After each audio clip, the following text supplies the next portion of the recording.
దైవజనులు భక్త సింగారి అనుభవములలో దేవుడు ఆయనకు బయలుపరిచిన మర్మములను అనుదినము పంచుకునుట.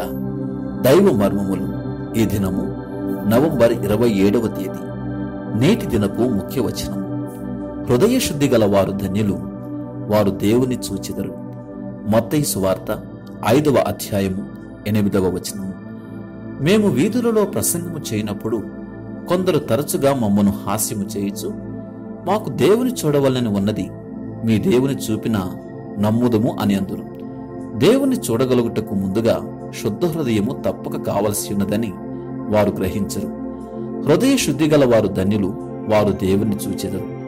వారు ఆయనను ఒక నిమిషము కాదు, క్షణమాత్రము నాకు కాదు, ఒక గడియకే కాదు, నిత్యత్వము వరకు చూచెదరు.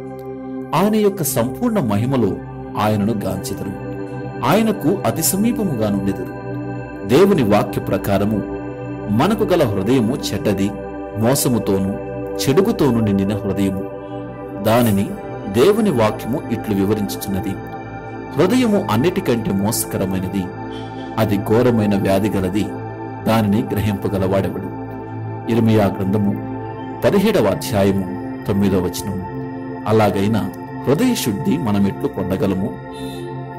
యోహాను రాసిన మొదటి పత్రిక 1వ అధ్యాయం 7వ వచనములో దేవుని వాక్యము తెలుపునది ఏమనగా, యేసుక్రీస్తు యొక్క రక్తము మనలను పవిత్రులుగా చేయుచూనే ఉండును. దానికిట్లు అర్థము చెప్పవచ్చును: మన కన్ను ఏ విధముగా చేయబడి ఉన్నది అనగా, ధూళిగాని ఏదైనా ఒక అతి సూక్ష్మమైన నలుసేనను కంటిలో పడగాని కనురెప్పలు కొట్టుకునుటయు నీళ్లు కారుటయు ఆరంభించి ఆ నలుసు తొలగిపోవు వరకు అట్లే జరుగును. ఈ విధముగా కంటి గుడ్డు శుభ్రముగా నుంచబడును. ఈ విధముగానే యేసు రక్తము మనలను సదా కడుగుచూ ఉండును. ఎల్లప్పుడూ ఏదో ఒక చెడు తలంపు మన హృదయమునందు ప్రవేశించుచుండును. యేసుక్రీస్తు ప్రభు రక్తము వలననే తప్ప ఇట్టి తలంపులు మనల్ని మొదలవు. మనము విశ్వాసంతో ఎప్పుడైతే ఓ ప్రభువా నన్ను శుద్ధీకరించుము అని అడుగుదుము, వెంటనే కడగబడుచున్నాము. నాకిప్పుడు సమయము లేదు, రేపు వచ్చి కడుగుదును అని అన్నడును ప్రభు చెప్పడు. ఆయన ఇట్లనుచున్నాడు: నాకు మొరపెట్టుము, ప్రత్యుత్తరం ఇత్తును. మనము శుద్ధీకరించబడితమని ఏ రీతిగా తెలుసుకొనగలము? దేవుణ్ణి చూడగలుగుట ద్వారానే.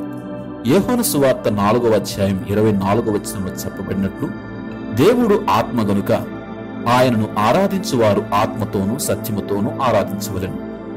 మనము ఆత్మలో కడగబడిన వారమైన దేవుని తెలుసుకుందుము, ఆయనను చూతుము, ఆయనతో ఉందుము. ఆమేన్.